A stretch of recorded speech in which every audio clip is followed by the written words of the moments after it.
तो कितना भी कर्म करिए सब दिखावा, कोई फायदा किसी काम का नहीं। विप्र धेनु सुर संत हित लीन मनुज अवतार। भगवान हमेशा धराधाम पे, अम्बे मैया हमेशा धराधाम पे। खाली विप्र धेनु सुर संत हित, ब्राह्मणों के, गाय के, मनुष्यों के, संतों के लिए, हित के लिए अवतार लेती है। इसलिए खूब जब भी याद रखें, गुरु किसी को बनाए तो हमको अपने गुरु के कमियों को नहीं देखना है, खाली उनके अच्छाइयों को देखना है।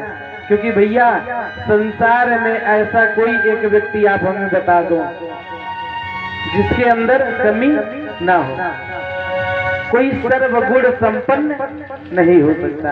इसलिए हमेशा याद रखें, अपने माता पिता का सम्मान करें, अपने श्रेष्ठ जनों का, संत जनों का, ब्राह्मणों का सम्मान करें। इससे निश्चित निसंदेह अम्बे मैया की कृपा हमारे ऊपर बनती है। अब आइए कथा में प्रवेश करते हैं। अब इधर सूत जी महाराज शौनक आदि ऋषि से पूछते हैं, देखिए आपने अम्बे मैया के विषय में 2-3 प्रसंग सुनाया। अब सर्वप्रथम तो हमको ये बताइए कि श्रीमद् देवी भागवत महापुराण की रचना हुई कैसे? बोले महाराज, एक बार वेद व्यास जी 4 वेद 16 पुराण की रचना किए, शास्त्रों की रचना किए, लेकिन उन्हें शांति नहीं मिली। उन्हें कोई ऐसा ग्रंथ नहीं मिला जिसमें शक्ति के स्वरूप का विस्तार पूर्वक दर्शन कराएं।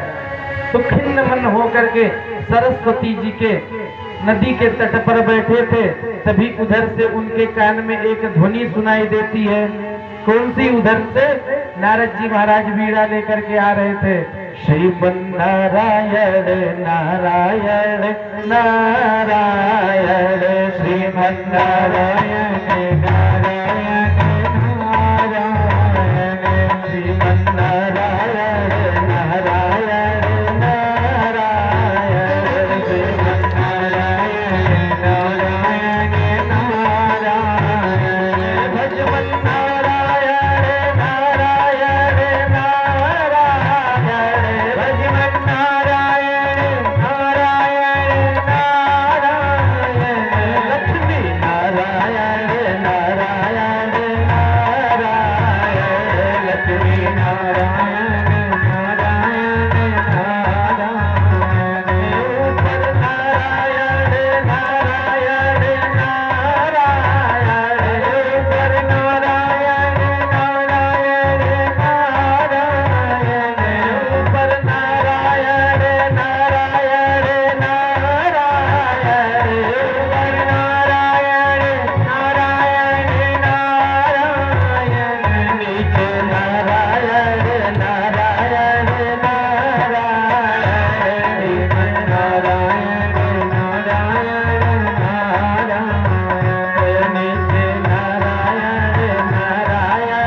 सुनी सुनाई दी और तुरंत दौड़ करके व्यास जी ने नारद जी को प्रणाम किया और अपने दुख का कारण बताते हैं। नारद जी कहते हैं स्वस्य दुखस्य कारणम। महाराज आप मुंह लटका करके क्यों बैठे हुए हैं? आपके दुख का कारण क्या है? कृपा करके आप हमें बताइए। कहते हैं महाराज देखिए, हमने 4 वेदों की रचना की, 6 शास्त्रों की रचना की, 17 पुराणों की रचना की, लेकिन हमें शांति नहीं मिल रही। क्या करें? बोले आपने विस्तार पूर्वक कभी शक्ति का विस्तार किया? कभी आपने 17 पुराणों की तो रचना की, लेकिन क्या आपने कभी माँ की उस करुणा के ममता का, जो दयालु होती है, कृपालु होती है, कभी उसके प्रेम की चर्चा आपने किया? अब नारद जी महाराज और व्यास जी का प्रश्न उत्तर शुरू होता है। बताते हैं कि देखिए महाराज, पिता और माता में अंतर क्या होता है? आप देवी भागवत के लिए क्यों भैया? जब बच्चा मिट्टी में खेलते खेलते गंदा हो जाता है, तो जब उसके पिताजी आते हैं तो वो गोदी नहीं लेते हैं। क्यों? क्योंकि कपड़ा गंदा हो जाएगा। लेकिन जब माँ देखती है कि मेरा बच्चा मिट्टी में लौट रहा है, उसको उठा करके तुरंत अपने सीने से लगा लेती है और उसको ले जा करके स्नान कराती है, क्रीम पाउडर लगाती है, उस बच्चे का श्रृंगार करती है और फिर ला करके पिताजी के गोद में दे देती है और पिताजी प्रेम से ले लेते हैं। लेकिन जब तक बच्चा गंदा है तब तक पिताजी ने गोद नहीं लिया, माँ ने लिया। ऐसे ही जब हमारे अंदर ईर्ष्या, कपट, लोभ, काम, वासना, विषय, विकार इत्यादि रहते हैं, जब हम माँ की शरण में जाते हैं तो मैया हमको गोदी लेकर के हम पर कृपा बरसा के, हम पर प्रेम बरसा करके हमको स्नान कराती है, नहलाती है, धुलाती है। क्या करती है? हमारे अंदर जो गंदगी है, ईर्ष्या, कपट, छल, लोभ, लालच, इस सबको धुल देती है। और जब अम्बे मैया ये धुल देती है तो फिर उठा करके साधक को भगवान के गोद में दे देती है और भगवान उसे स्वीकार कर लेते हैं। बोले भक्त वत्सल भगवान की जय हो। इसलिए महाराज आप माँ के करुणा का वंदन कीजिए। अब वेद व्यास जी ने प्रश्न किया कि हे नारद जी महाराज, इस संसार में सर्वप्रथम कौन आया? ब्रह्मांड की उत्पत्ति कैसे हुई? इसके पूर्व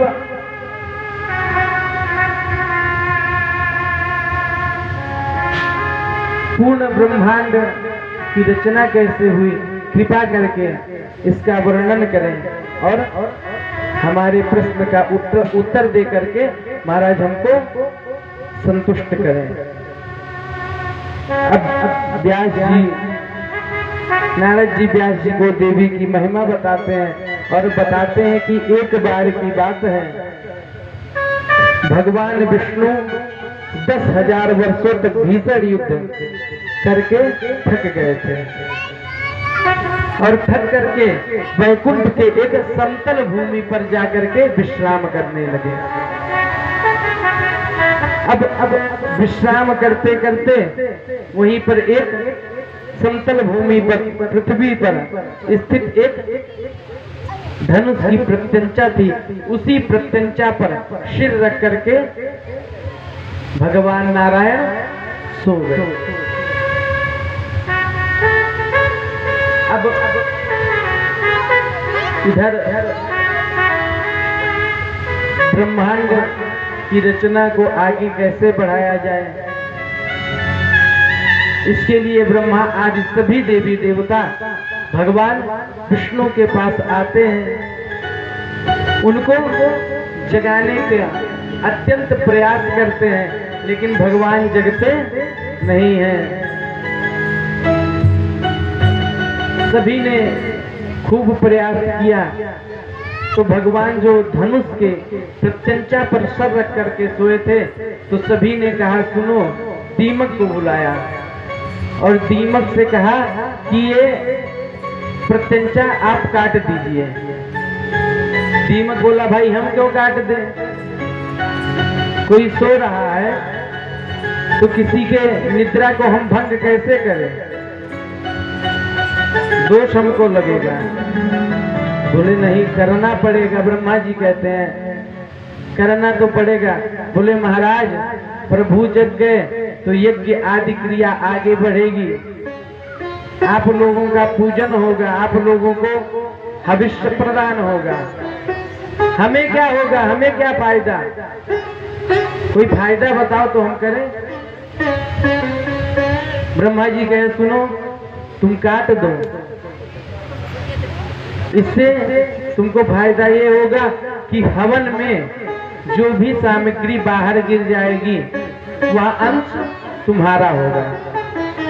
दीमक तैयार हो गया और दीमक धीरे धीरे प्रत्यंचा पर लगता गया। एक जब प्रत्यंचा टूटी, जो भयानक आवाज ध्वनि हुई, प्रत्यंचा के टूटने से भयानक ध्वनि हुई और भगवान विष्णु का सर कट करके पता नहीं कहां पर चला गया। और ये दृश्य जो सभी देवता देखे तुरंत घबरा गए और घबरा करके हाथ जोड़ करके आदि शक्ति जगत जननी जगदम्बिका का प्रार्थना करने लगे। जय दुर्गा जय जय दुर्गा, अनंत दुर्गा माँ दुर्गा, जय दुर्गा जय जय दुर्गा, अनंत दुर्गा जय दुर्गा, जय दुर्गा जय जय दुर्गा, अनंत दुर्गा माँ दुर्गा, जय दुर्गा जय जय दुर्गा, अनंत दुर्गा दुर्गा, नव दुर्गा नव कोटि दुर्गा, अनंत दुर्गा माँ दुर्गा, नव दुर्गा नव कोटि दुर्गा, अनंत दुर्गा जय दुर्गा, जय दुर्गा जय जय दुर्गा, अनंत दुर्गा माँ दुर्गा, जय दुर्गा जय जय दुर्गा, अनंत दुर्गा जय दुर्गा। हाथ जोड़ के सब लोग प्रार्थना कर रहे हैं कि हे जगत जननी जगदम्बिका, समस्त संसार को बनाने वाली, सब पर कृपा करने वाली, हे मैया कृपा करके आप हमें दर्शन दीजिए और हमें बताइए कि ये नारायण भगवान का सिर कहां पर चला गया। या देवी सर्वभूतेषु दया रूपेण संस्थिता, नमस्तस्यै नमस्तस्यै नमस्तस्यै नमो नमः।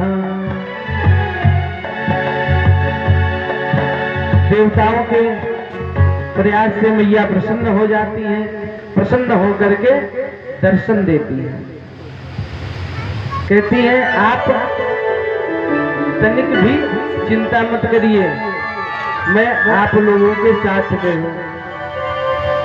एक बार की बात है, मैया देवताओं से कहती है कि एक बार एक हयग्रीव नाम का दैत्य हमारा साधना कर रहा था। कई हजार वर्षों तक उसने हमारे साधना को किया, हमारा तप किया उसने। तब मैं प्रसन्न होकर के उसको दर्शन दी तो उसने हाथ जोड़ करके हमसे प्रार्थना किया कि हे मैया मैं किसी के भी हाथ से कभी मारा न जाऊं। देखिए महाराज, देवता कितने, दैत्य कितने खतरनाक होते हैं। दैत्य का क्या करते हैं? साधना करते हैं, तप करते हैं। किसका? देवी देवताओं का। और बाद में लड़ते किससे हैं? उन्हीं देवी देवताओं से। उन्हीं से वरदान पाते हैं और उन्हीं पर टूट पड़ते हैं। ऐसे ही है हमारा पड़ोसी देश। कौन सा? बस लेता भी यहीं से, हमला भी यहीं पर। तो सेम इसी तरह दैत्य होते हैं। देवताओं का ही तप करते हैं, देवताओं से ही वरदान पाते हैं और लास्ट में देवताओं पर आक्रमण। तो मैया कहती है कि हमने उससे कहा कि ये वरदान नहीं, जो विधि का विधान है उसको मैं टाल नहीं सकती, कोई दूसरा वरदान मांगो। तो वो कहता है कि जो हमारी तरह हो उसी से मैं मरूं। मैया तथास्तु कहती है यही कारण है भगवान विष्णु का सर कटने का।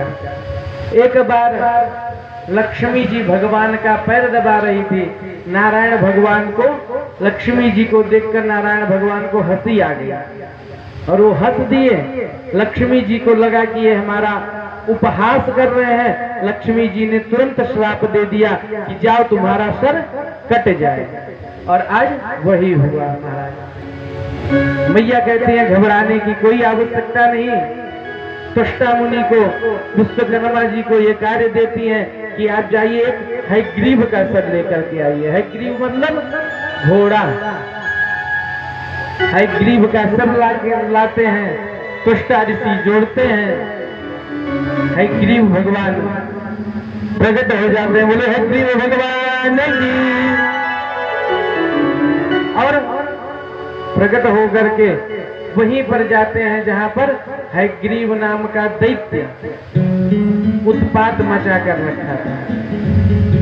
जाते हैं हयग्रीव के पास और दोनों हयग्रीव की लड़ाई होती है। दैत्य को भगवान परास्त करते हैं और उसका गोविंदाय नमो नमः कर देते हैं। ये करने के बाद भगवान आकर के महाराज फिर सो जाते हैं। और भगवान अब कैसे सोए? आकर के सोए तो क्या हुआ? भगवान के कर्ण के मैल से दो भयानक दैत्य निकलते हैं। कौन दैत्य? विष्णु कर्णमलोद्भूत ब्राह्मण मुदिद्यते सनाभिकमले विष्णु स्थितो ब्रह्मा प्रजापति। मधु और कैटभ नाम के भयानक दैत्य भगवान विष्णु के कर्ण के मैल से उत्पन्न होते हैं। इन दोनों ने देखा कि चारों तरफ जल ही जल है। दोनों सोचने लगे कि आधार कौन है।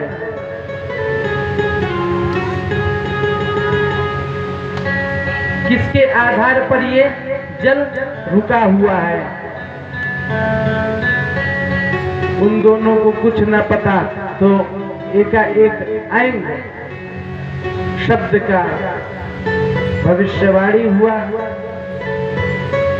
और दोनों उस ऐंग मंत्र को जपने लगे। मां बंगलामुखी के ऐं ह्रीं क्लीं महालक्ष्मी, महाकाली, महासरस्वती।